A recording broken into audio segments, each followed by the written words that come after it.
Ha?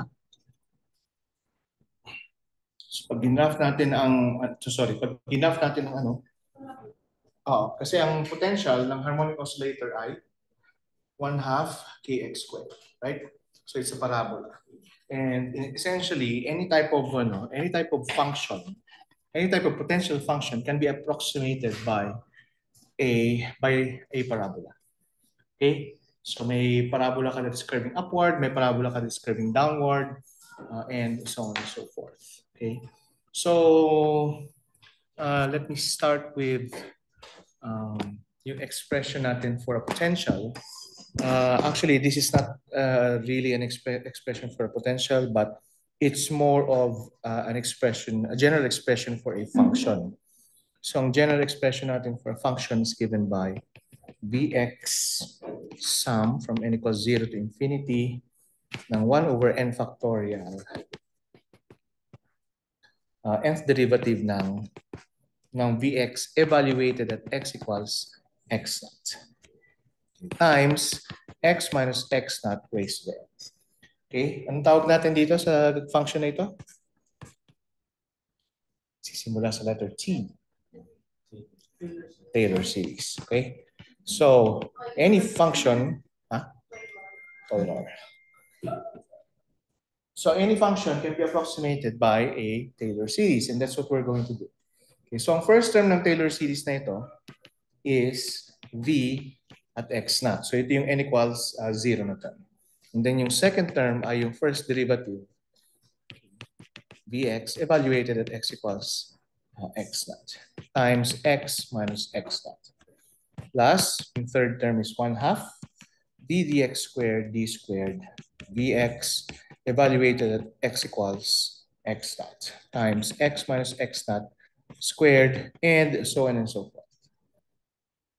Okay, now typically describe natin, ginagamit natin itong potential function sa mga anong tawag dito, sa mga in our case since oscillation yung inaano natin, yung gusto nating i-describe, so ginagamit natin ito sa mga particles na nag-oscillate. So anong alam niyo na particles na nag-oscillate?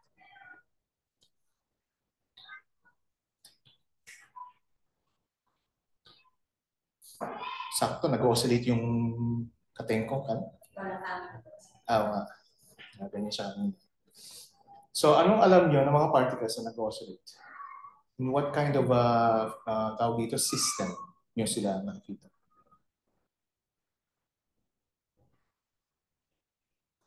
Electrons ba nag-oscillate?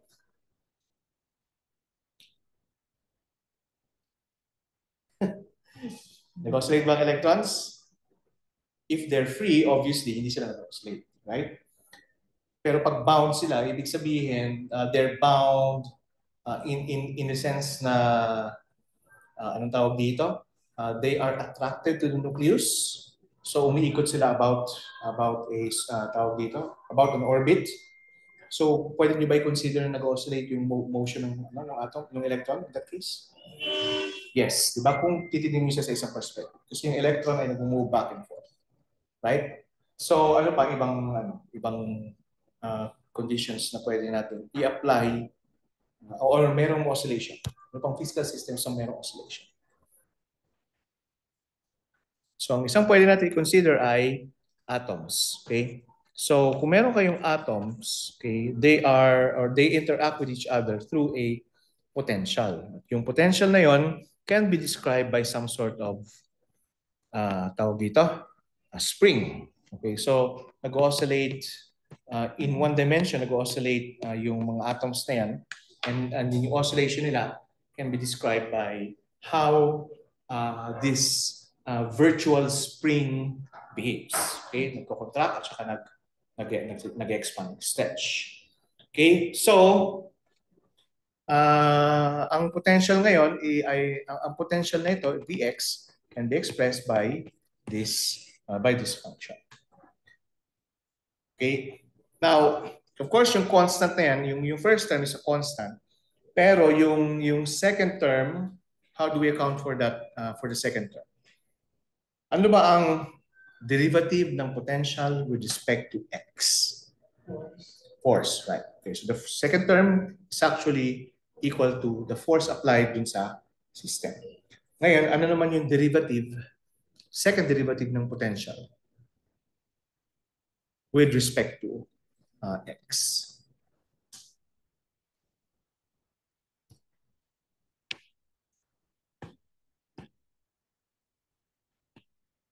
Ano sa tingin niyo? Tignan niyo lang yung form. Oh. Meron kang 1/2 and then yung second derivative ng potential and then meron kang x minus x na square. Hindi kinetic. Anong klaseng potential? Anong klaseng potential? Yung meron kayong, ano ba pinag-usapan natin ito? May spring dito. May spring dito. So anong klaseng potential to? Elastic potential energy. So this is essentially can be written as 1/2 k x minus x naught squared. So we describe the second derivative as yung ating spring constant. Okay? So yung first three terms ng potential, okay, ng Taylor's series ng potential function tawag dito is useful for us kasi pwede na natin silang bigyan ng physical significance. Okay, so ito ay F, di ba? X minus X naught. So yan yung force. And then yung second term ay yung spring constant. Okay? And if we apply that to a potential function, so let's say we have this type of potential function. So V of x ito, tapos x-axis, x or displacement yung x-axis, and meron tayong ganitong klaseng tawag dito, potential function. Ang gagawin lang natin is we take yung mga minima. Okay, so halimbawa ito yung minima, tsaka yung maxima. So ito yung minima, and then yung maxima, i-indicate natin ng green na color. Okay, and then from there, we approximate yung shape o yung curvature niyan with the potential function. So ito ay isang potential function, ito ay isang potential function, okay, and then ito ay isa ring, yan ay isa ring potential function. Okay, so makikita nyo na kung kahit ano pa yung shape ng actual na potential ng isang system, you can approximate it using a harmonic oscillator. Okay, so ang papalitan nyo lang is yung equilibrium position. Okay? So, ganyan ka-powerful ang harmonic oscillator. Kaya natin siya pinag-aaralan in the first place.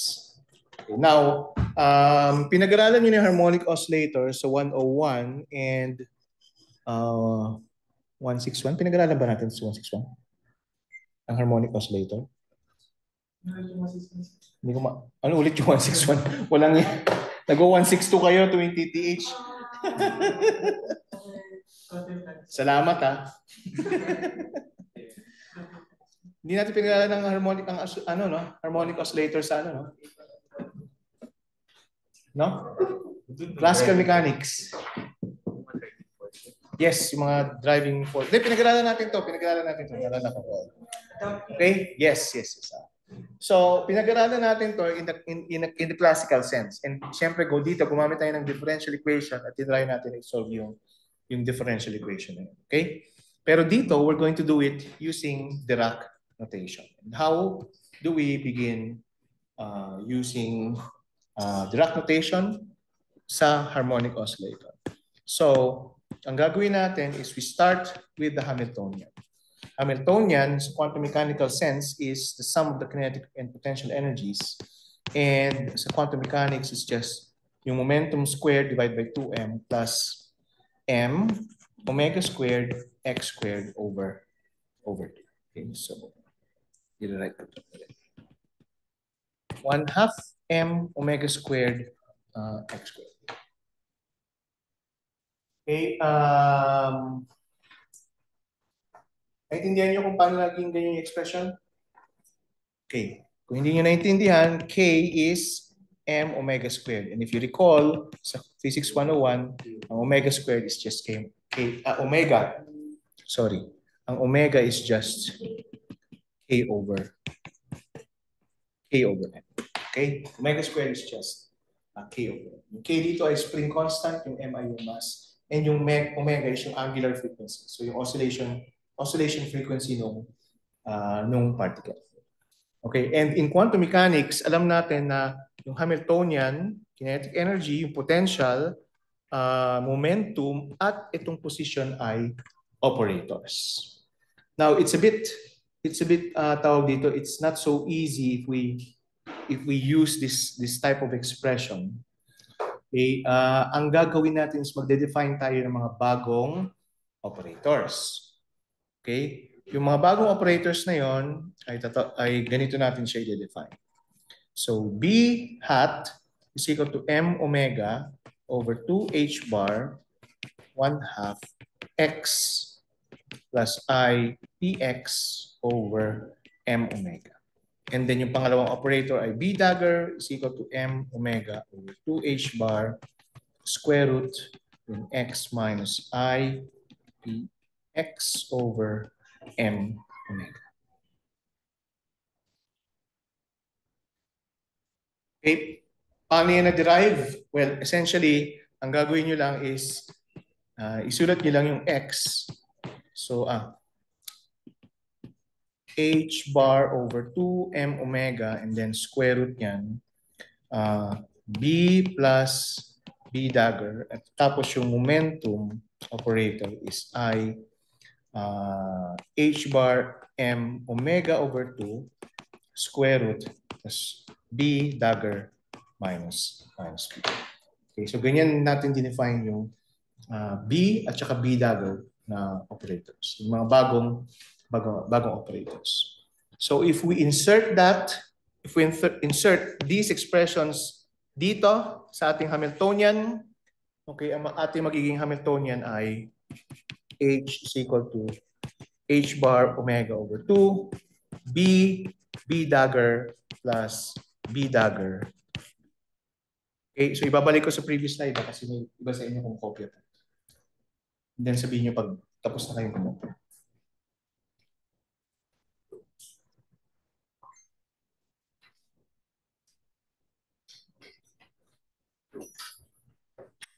Okay na? Tapos na?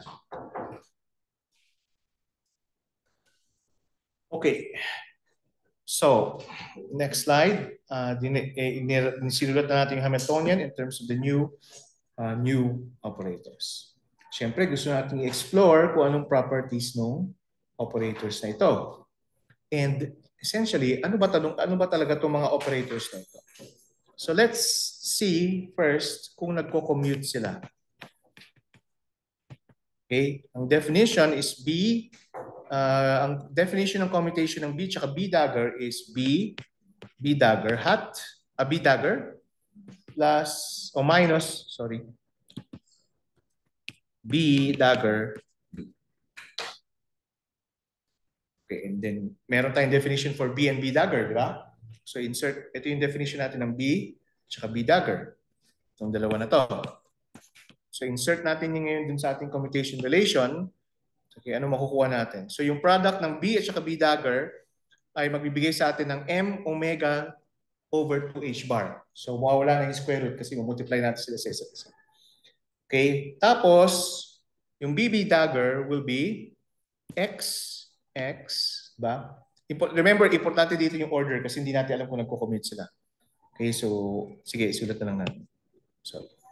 So yung M omega over 2H bar, okay, and then X plus I Px over M omega. So ito yung sa B, and then X minus I Px over M omega. Ito yung sa B dagger, okay, minus X minus I Px over M omega. Ito yung sa B dagger, and then, minus X plus I Px M omega. Ito naman yung B.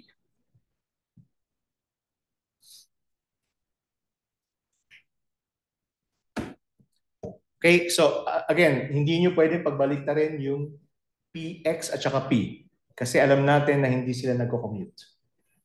Right? Okay, so when you multiply, for example, okay, when you multiply, so okay lang yung first term, yung X multiplied by X, okay lang yan, X squared lang yan. Okay, pero dito, when you multiply x by this number, okay, mauuna pa rin yung x bago yung px. Okay, and when you multiply this by this number, mauuna yung px bago yung x. Okay? Kailangan nasusunod yung order. Of course, pag multiply nyo ito, magiging yung I squared, magiging negative 1 lang, pero meron ka pang negative 1 dyan, so magiging positive 1 lang yan. So px squared ka over m squared over omega squared. So if we write that out, yung first term will be x squared and then I px x over m omega minus I ano yun? X px over m omega, okay, plus px squared over m squared omega squared. So ito pa lang yung first term. Sorry, nakalimutan ko yung constant. Ay.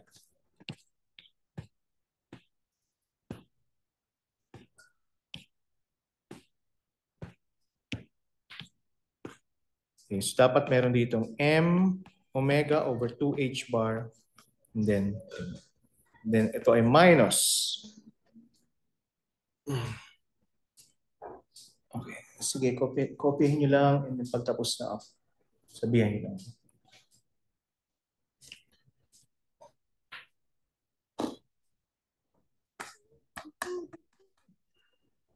Okay na?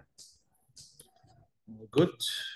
So minus x squared minus I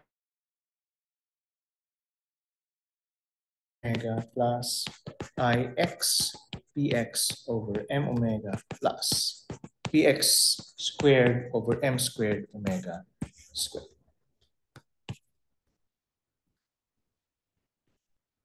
So ito ay commutation ng B at saka ng B dagger.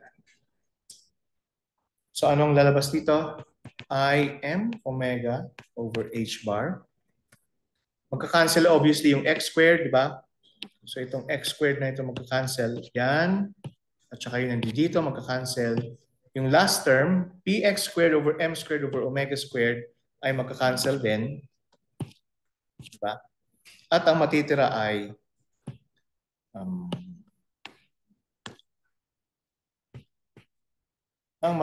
ay px hat x hat over m omega minus x hat px hat over m omega. Okay.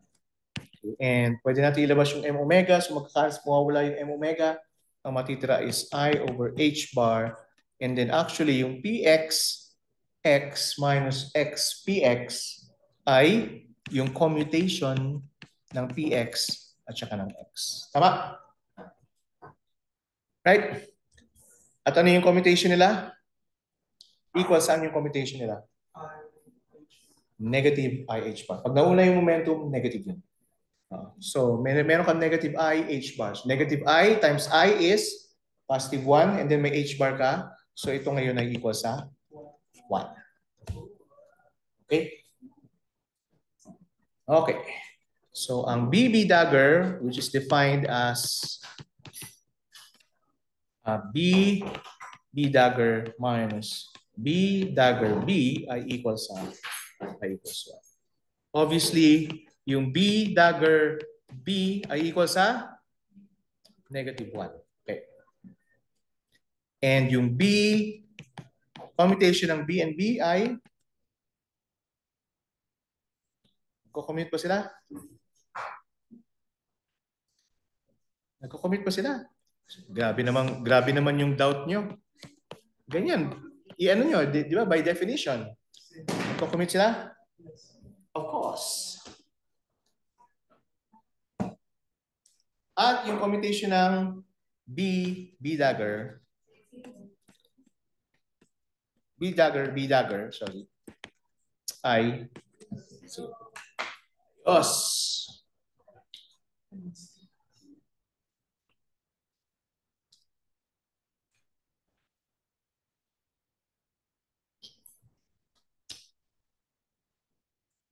Okay. Now, so alam natin yung properties ng tawag dito. At least yung commutative properties ng mga bagong operators. Pero hindi pa rin natin alam kung anong ginagawa ng mga bagong operators na ito. Okay? So, ang gagawin natin is i-rewrite natin yung Hamiltonian, okay, in this way. So, Hamiltonian, in terms of the new operators, H omega, okay, ay B dagger plus B dagger B.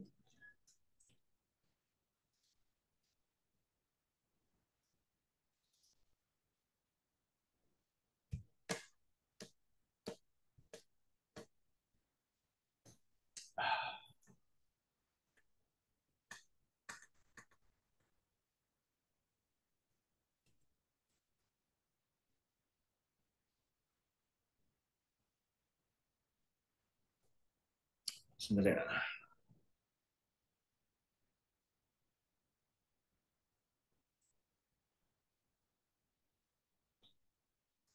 Okay. So, ang next na gagawin ko dito is magdadagdag ako ng isa pang B dagger B. Siyempre, magbabawas din ako ng B dagger B. Okay lang ba yan? Okay lang? So, yung last two terms ay nagka-cancel naman, di ba? So, this will become H bar omega B dagger minus B dagger B plus 2 B dagger B. Bakit ko ginawa yan?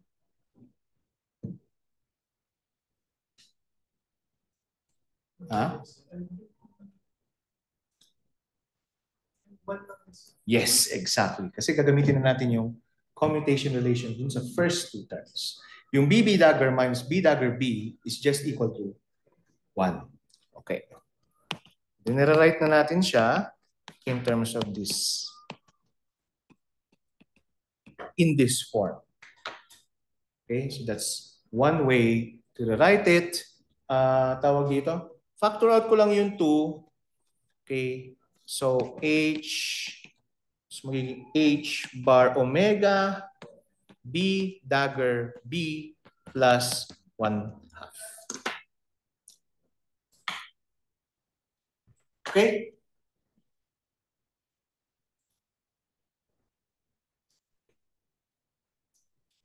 Okay? Ayan, mas madali nang i-handle yan kasi isang term lang yung merong B at saka B dagger. Kasi kumpara dun sa nauna dalawa yung terms ng B at saka B dagger. Yung unang term is B dagger, yung pangalawa is B dagger B. Okay, medyo mahirap well, may extra work lang na kailangan mong gawin para gamitin siya. Ano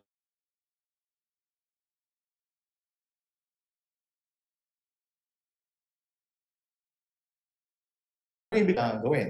Siyempre, apply na natin yung Hamiltonian sa ating Schrodinger equation. Okay, time-independent Schrodinger equation. So H, yung Hamiltonian, i-apply natin sa isang wave function. Okay, which means na yung Hamiltonian ng harmonic oscillator is H bar omega B dagger B plus 1/2 applied to operating on psi sub n will give us yung eigenvalue na E sub n times psi sub n.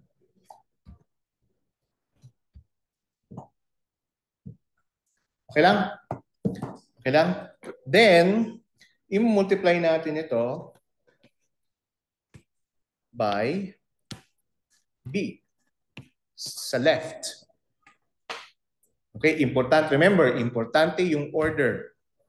Okay? I-multiply natin yung B sa left. So ano mangyayari dito ngayon? So this will become H bar omega, tapos may B ka dito na minultiply natin sa B dagger B. Tapos may B ka dito na minultiply natin sa 1/2, yung size of n. Now yung E sub n, alam natin is a real number kasi in-establish natin before na yung eigenvalues ay real number. So E sub n, at dito na natin i-operate yung B sa size of n. Okay, ito yung babantayan natin dito ngayon. Anong ginagawa ng B sa wave function ng psi sub n. Okay? Yan yung gusto nating matutunan. So, magamit ulit tayo ng commutation relation. So, ang commutation relation na gagamitin natin ay B dagger ay equals sa 1. So, B dagger minus B dagger B ay equals sa 1. Okay. Which means na ang B dagger ay equals sa 1 plus B dagger B. Tama? So, nilipat ko lang ito. Lipat ko lang ito dun sa kabilang side. Okay. So, tinanong ko lang siya to transpose.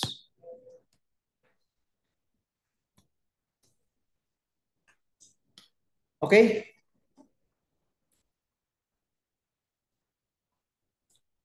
Okay. So, asan ba ang BB dagger? Ang BB dagger ay makikita natin dito. Yan. So, papalitan natin yan with this. So, H bar omega 1 plus B dagger B tapos B plus B over 2 psi sub n is equal to E sub n B psi sub n.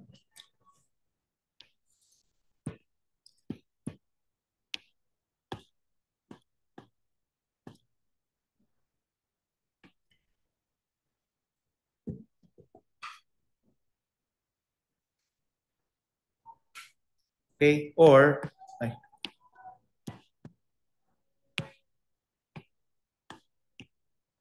H bar omega 1 plus B dagger B plus 1/2 B operating on psi sub n equals sa E sub n B operating on psi sub n. Okay. O ngayon, meron tayong bagong wave function. Remember from postulate 1, this is equal, itong B psi sub n will be equal to a new wave function. Diba? Yan ay magiging equal sa panibagong wave function.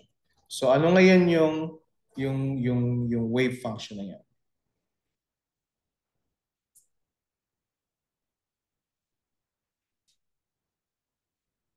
Okay? So,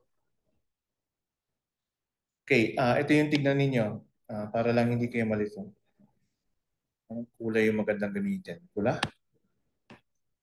Hirap naman pumili. H bar omega over 2 times B psi sub n.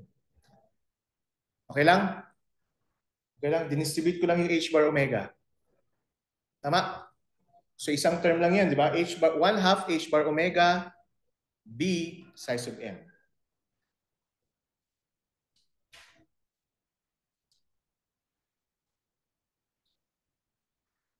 Ay, hindi. Sorry. Hindi yung 1/2. Hindi yung 1/2.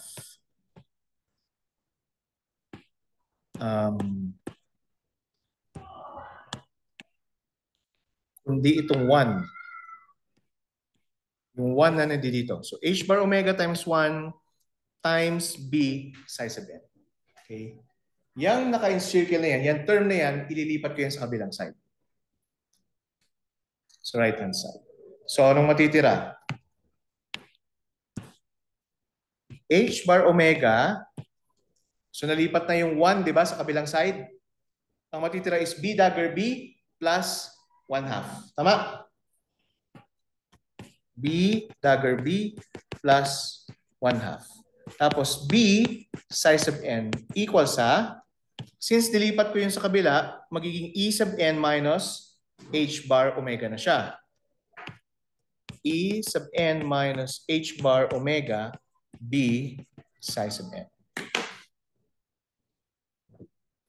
Okay? Pero ano ba to? Hamiltonian. So this is a Hamiltonian operating on a new wave function at yung bago niyang eigenvalue ay En minus h bar omega times the new wave function. Okay? So yung eigenvalue na E sub n, which is associated dun sa wave function na psi sub n, okay, ay nabawasan ng isang step ng h bar omega. So yung eigenvalue na E sub n h minus h bar omega is now associated with B, the operator B operating on psi sub n. So anong ginagawa ngayon ng operator na B dun sa psi sub n? Binabawasan niya. Okay? So, anong tawag dito? Binabawasan niya by, sabihin natin one step. So now we are going to write this as H psi sub n minus 1, binawasan niya na isang step. Okay?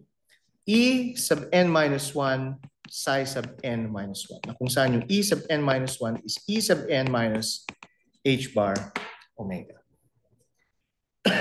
So every time nag-a-apply ka ng operator na B dun sa psi sub n, babawasan mo yun ng h bar, babawasan mo yung eigenvalue ng h bar omega.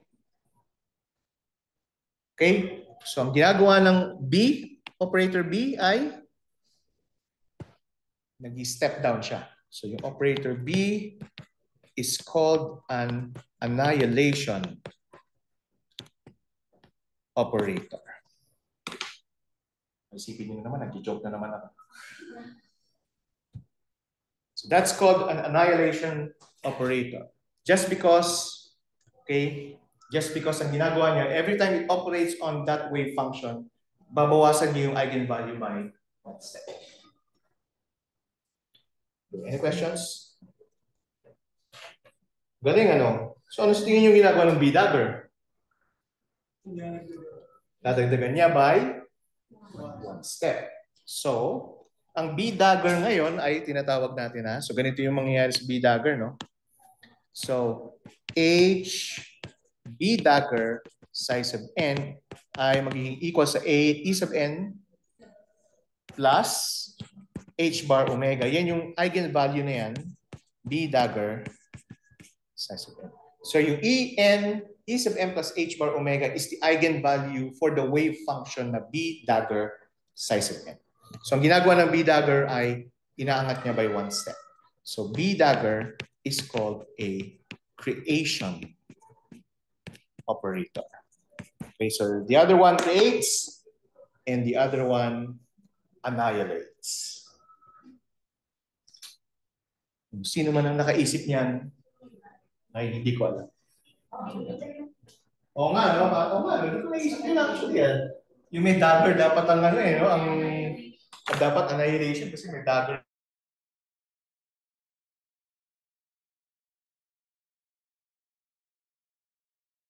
Ano? Ano? Plus kasi yan, hindi dagger. Okay. Kung saan kayo masaya. Okay. Sige, sige. Anong tanong mo, Roger? Ha? Ay? Entry daw na joke. Oh, sige. Wala.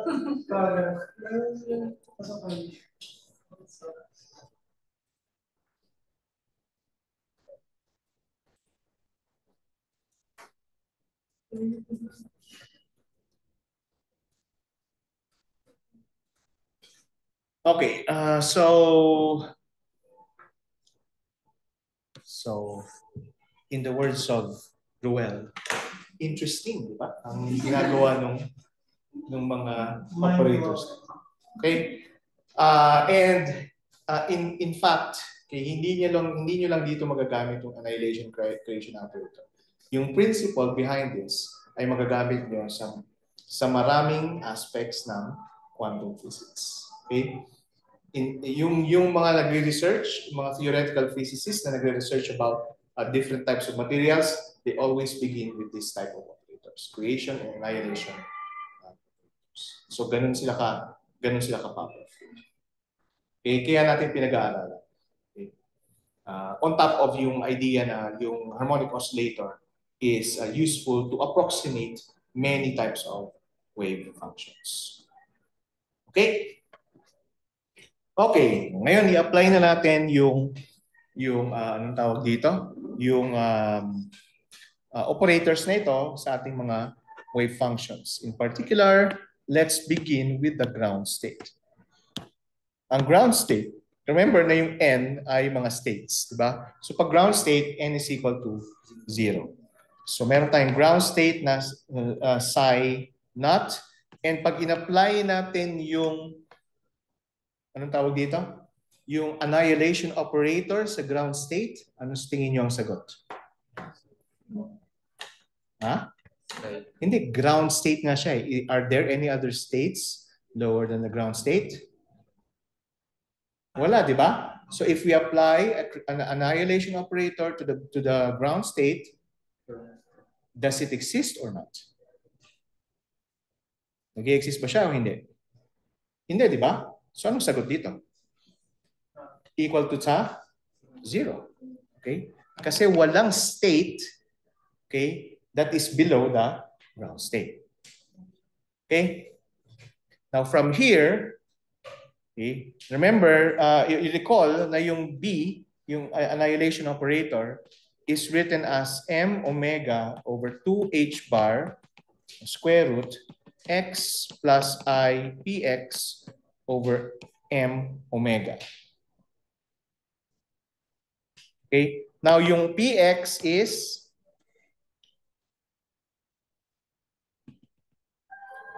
okay, so recall. And then psi naught. Yung px dito, anong definition natin sa px?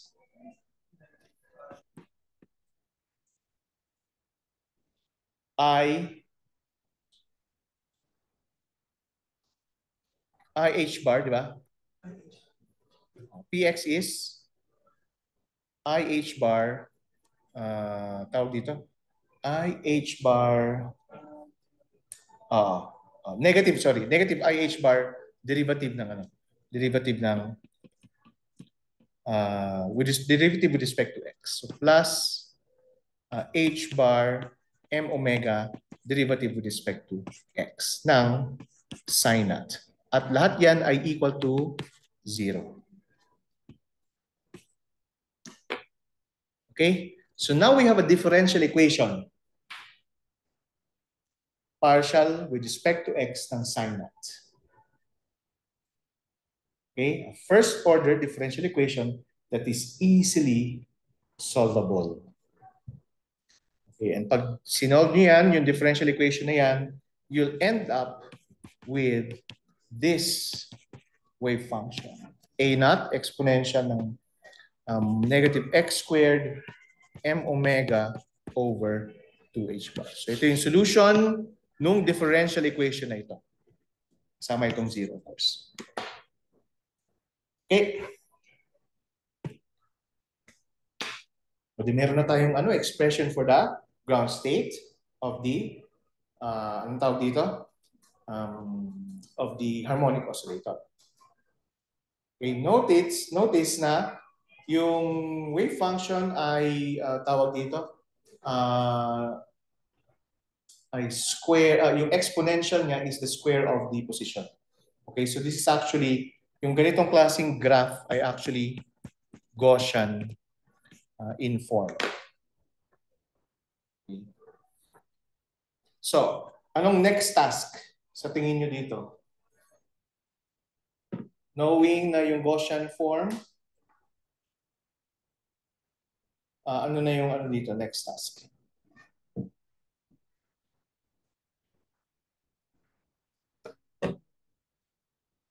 Hindi pa. Tignan niyo muna yung wave function. Anong kailangan yung malaman dyan? Yung? Yes. So, kailangan i-normalize. So, kailangan i-normalize para makuha yung A naught. So, psi star, okay, dx dapat equals to 1. When you do that, A naught is equal to M omega over pi h bar then square root.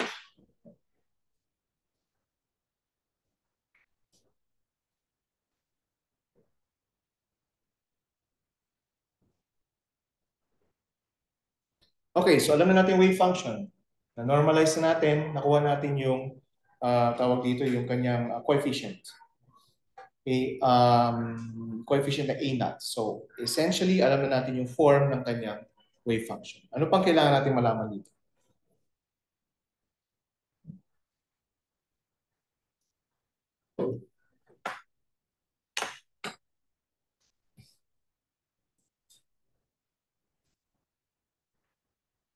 Ano bang goal pa natin pag meron kayong Schrödinger equation? Anong kailangan anong two quantities yung kailangan nyo malaman? Kailangan nyo i-solve? Hindi.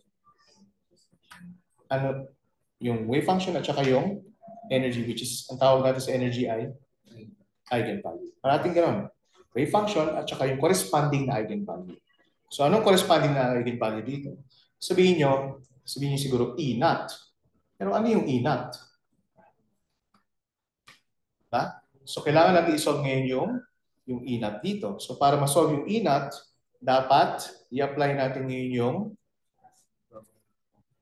Schrödinger equation dun sa wave function ng sin naught para makuha yung eigenvalue. Okay? Okay. So, Hamiltonian applied to sin naught will give us E sub n or E sub 0 sin naught. Anong Hamiltonian ulit? H bar omega B dagger plus 1/2. Okay, may expression tayo for B and B dagger. Di ba? Ito yung expression natin for B. Tapos yung B dagger, actually ito magiging minus lang. Di ba? So pag pinlog in natin yan dyan, it will give us negative H bar squared over 2M D squared dx squared plus M omega squared over 2 X squared operating on sin naught.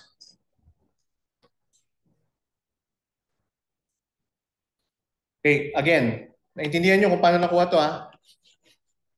Nakuha yan by substituting yung expressions for B and B dagger dito sa Hamiltonian.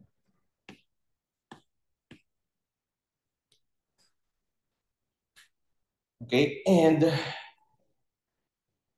pag na-simplify na yan, okay, yung sin naught is this ha. Ito yung sin naught natin na expression. So syempre ipapasok niyo yan dun, which means na i-operate niyo yung sin naught. Kukunin niyo yung second derivative nung sin naught. Okay? So when you do that, you'll end up with H bar omega over 2 sin naught. Which means na ang E naught, yung ground state energy ay equal sa H bar omega over 2.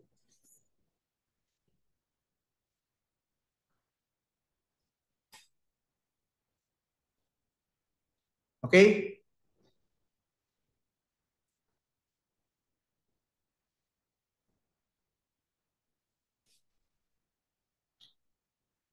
Okay, questions? Pag tinanong ko sa inyo kung ano ang first excited state energy, anong sagot?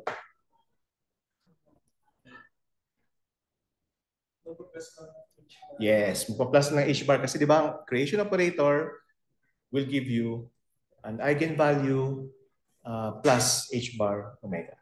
Right? So yung eigenvalue ng first excited state ay 3/2 H bar omega. Tapos yung eigenvalue ng second excited state ay 5/2 H bar omega.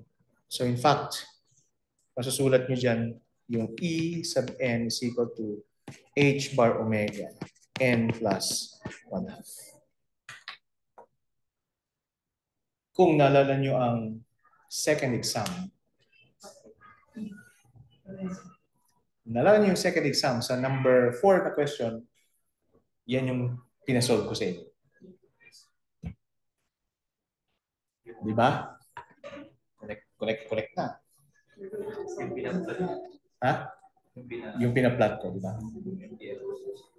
Di ba? Actually, hindi ko naman sinabi na yan talaga yung expression. Ang pinagawa ko sa inyo is i-try nyo na, di ba? I-approximate kung ano yung pinagraph ko sa inyo. Di ba yung slope? So actually, yung slope is, ano tawag dito? Ano ba pinagraph ko sa inyo? Yung omega, no? So yung slope is n h bar and then yung y-intercept ay h bar over. Tama ba? And then, sorry, yung n yung pinagraph, e sub n versus n yung pinagraph ko sa inyo. So yung slope is h bar omega, tapos yung y-intercept is h bar omega over. So kung tama yung ginawa nyo, dapat yung slope is 2 times the y-intercept. Okay?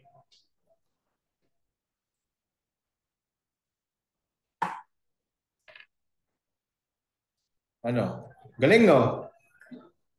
Galing, ano?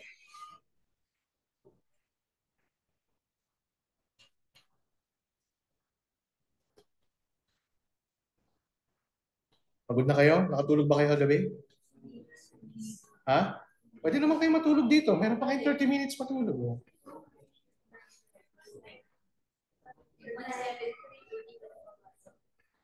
Oo nga, hindi pa kayo nagpapasa ng 173.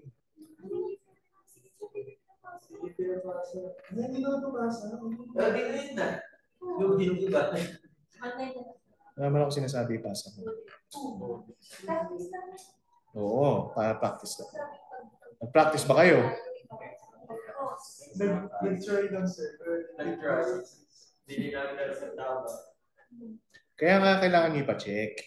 Okay na sa email lang pala. Yes, of course. Of course. Zoom call. Okay. So, ano pa yung mga ibang bagay na tawag dito? Typically, kinocompute natin dito. So, once na makuha na natin yung wave function at saka yung eigenvalue, ano pa yung ibang mga pwede natin information na ma-extract natin from these parameters? Ito pa. Dalihan natin kasi mag-speech pa si Gianna sa...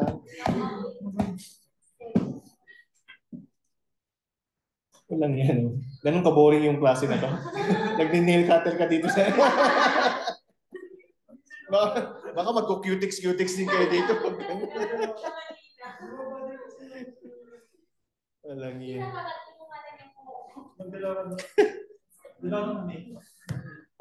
Ano pang pwede nga information na extract? Na may typical ng parati natin sinsolve. Yes, probability, ano pa? Pero later pa yung probability pag ginagamit na natin talaga yung wave functions. Ha? Hindi transmission. Yan din yung sagot mo last time. To the very same question that I asked last time. Ano pang information ang pwede natin makuha? Hindi. Alam natin yung momentum kasi yung momentum operator naman yun. Ano, Charles? Yes, exactly. The standard deviation. But to get the standard deviation, kailangan nyo muna makuha yung expectation value ng x, expectation value ng x squared, expectation value ng p squared, at saka expectation value ng p. Then makukuha nyo yung standard deviation ng x, standard deviation ng p, and then titignan nyo kung sinasatisfy nyo yung Heisenberg's uncertainty principle. Okay? Ganun lang ka-routine yung, ang tawag dito, yung quantum mechanics, quantum physics. Ano ang eigenfunction, ano ang eigenvalue, kunin yung standard deviation, which means kunin yung expectation values. Pwede pa kayong makakuha ng information from the expectation value of the kinetic energy and expectation value of the potential energy. Okay? And yun na yun. That's it. Kasi once you know all of these, pwede nyo i-describe kung ano nangyayari dun sa system. Kung ano magiging klaseng behavior system. So, Since at this point, ang alam lang natin is yung ground state, okay, pwede natin makuha yung expectation value ng ground state. Ano expression for the expectation value ng ground state? Psi, may subscript tayo, di ba? Psi naught star, x, psi naught, and one dimension tayo, ito ay equal sa dx. Okay? Okay.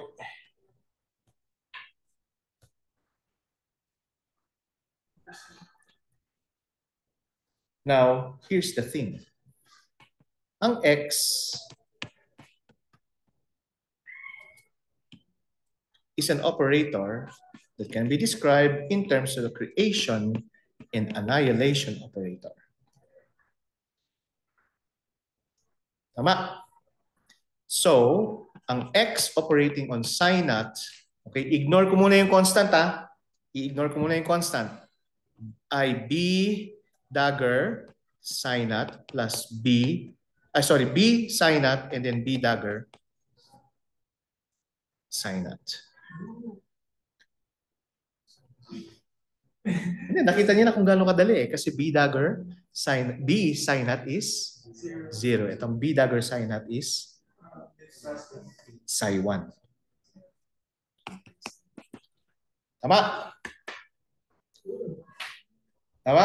O di ba mas na-appreciate niyo ngayon yung power ng creation and annihilation operators. Kasi wala kayong ginawang kahit anong mathematics dito. Hindi kayo nag-solve ng differential equation. Hindi kayo nag-integrate. Kasi integral yan, no? Pero wala kayong integral na ginawa. Di ba? Di ba? Okay. Kumpletuhin na natin. So this is psi naught star x psi naught equals to psi naught star psi 1. Anong sagot dyan? Anong sagot? 0. Kasi orthogonal sila. Right? Pag in-integrate nyo na yan, pag in-integrate nyo na yan, okay, yan ay equal to 0. Kasi orthogonal sila. Right? Diba? Nalala nyo? Psi m star, psi n dx ay equal sa Kronecker delta m. So, this is equal to 0. Ang expectation value ng x is equal to 0. And you did all that by simply using yung creation and annihilation operators.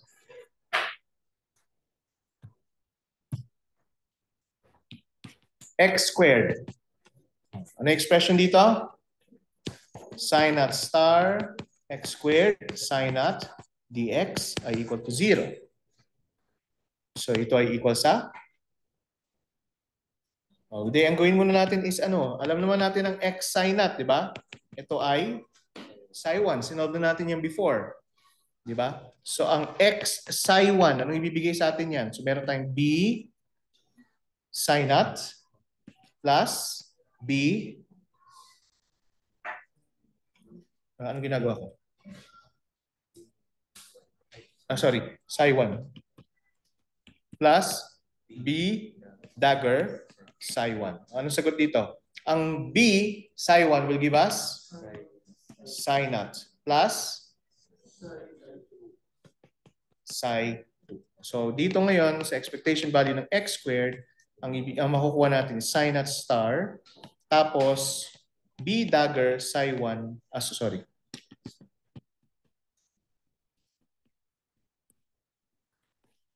psi naught plus psi 2 dx. So, anong sagot dito?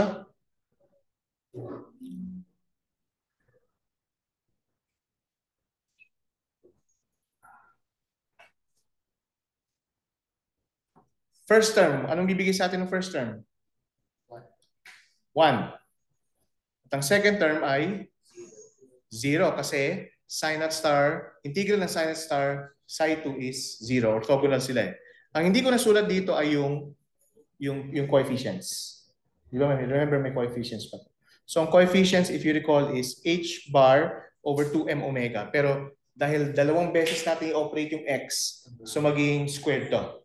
Right? So dapat meron ditong, okay, so meron dito sa, ang gagawin ko.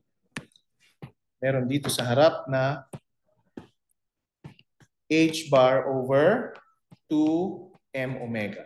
So ito ngayon ay equal sa h bar over 2m omega.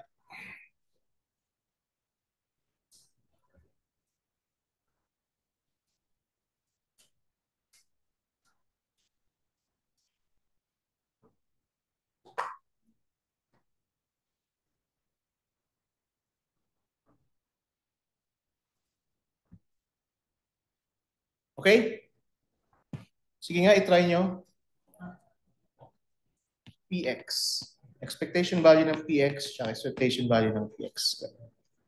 Anong sagot? Try nyo. Ang expression for the momentum operator, saan na ba natin sinulusyon mo? Ito. Nandito. Yan.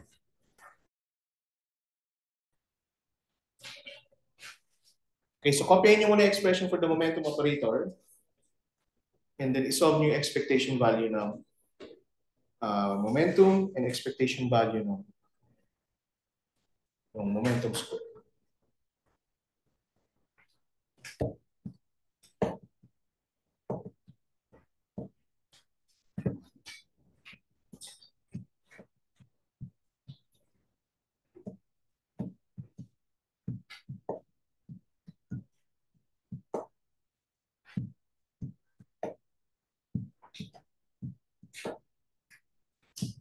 Okay na? Nakopy nyo na? Okay, so ibabalik ko na dun sa sa last slide. So ang kailangan nyo kunin ay expectation value ng momentum at saka expectation value ng momentum square.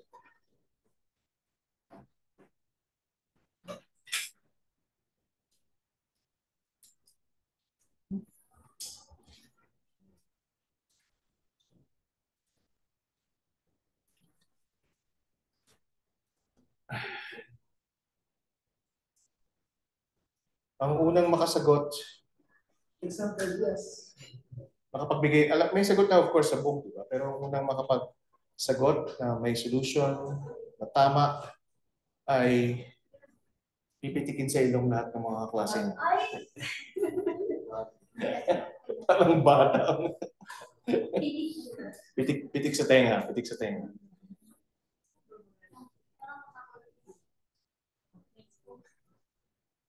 Kung gusto pa natin, kung gusto ko pa ng mas bata talaga, no? Ang huling makasagot ay may tae sa puwet. Ginagawa niyo pa rin ba yun? Ano na? Saan kayo babalik? Ginagawa niyo ba yun nung bata kayo na ano?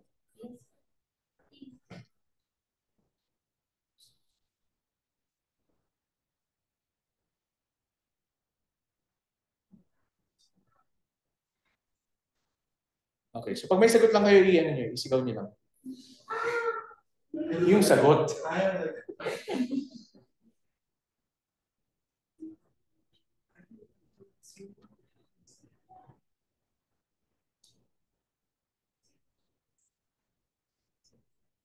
Okay na, ano, Jana?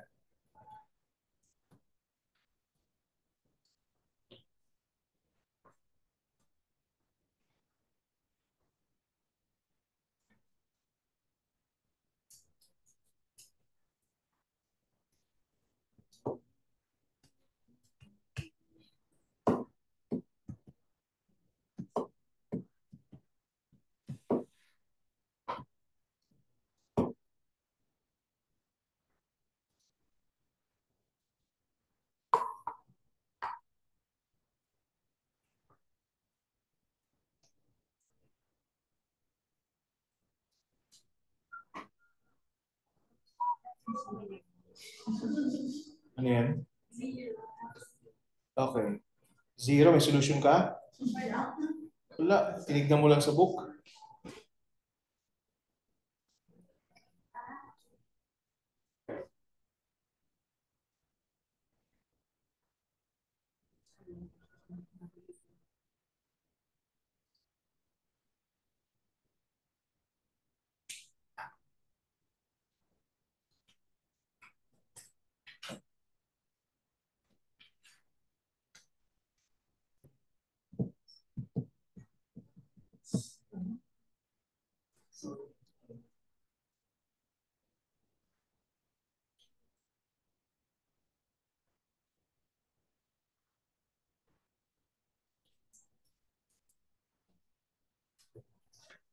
Ano sagot sa expectation value ng P momentum? Yung PX sir, 0. Tapos yung 0? PX squared, H bar, and omega over 2. H bar and omega. Solution ka dyan, ha? Okay, sige. So, yung iba habang, i-try nyo na, i-derive din yung same answers. Kung hindi nyo kung hindi nyo ma-derive, magtaas kayo ng kamay para may guide.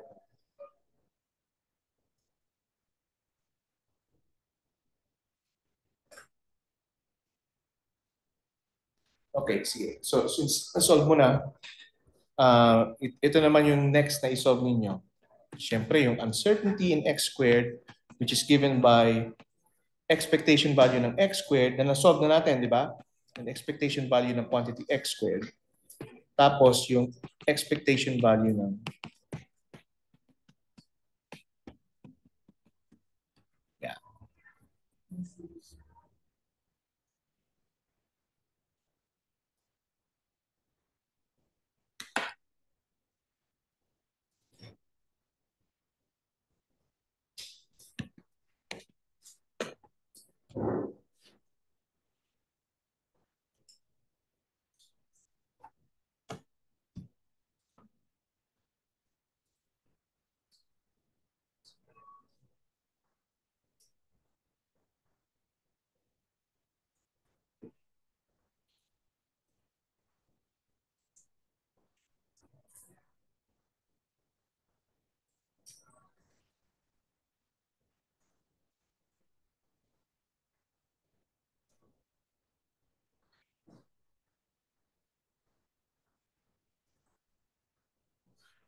ito.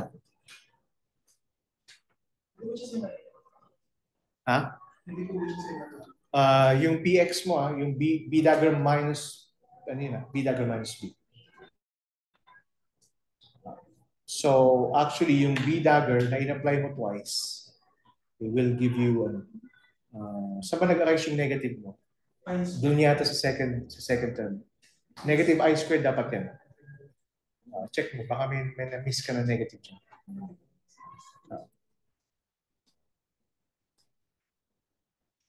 Saan lilitaw yun? Lilitaw yun dun sa momentum term, no? Ay, hindi, sorry. Lilitaw yun sa I, may I ka pa, IPX over, ano sabi ko? May I ka dun sa harap ng constant mo, M omega, sa harap ng square root, di ba? Tama? Yes. And then B dagger minus B minus B. So yung first na pag-operate mo will give you, yung B dagger will give you psi 1, tapos yung B will give you 0. Tama? Then second time na i-operate mo, yung B dagger will give you psi 2, tapos yung B will give you psi naught. Pero may negative sign ka doon.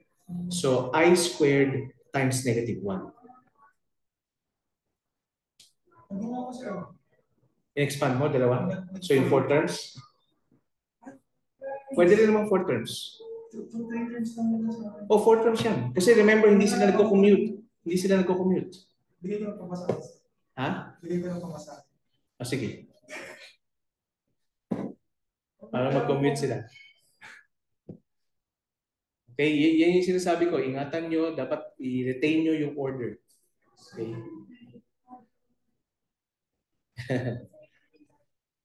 Okay na, nakuha nyo na? Ano nakuha mo? Sa first? H bar over 2M omega. h bar over 2M. 2m omega. At ito, H bar M omega over okay. Then finally, delta x squared, delta px squared ay equal sa H bar squared M omega over 4M omega.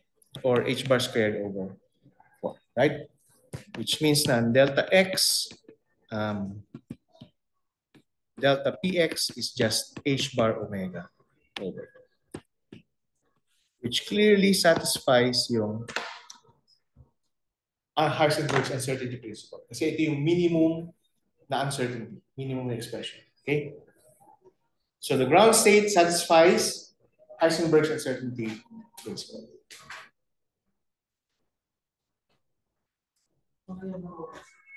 Tama? So yun nga dun na galing yung negative sign.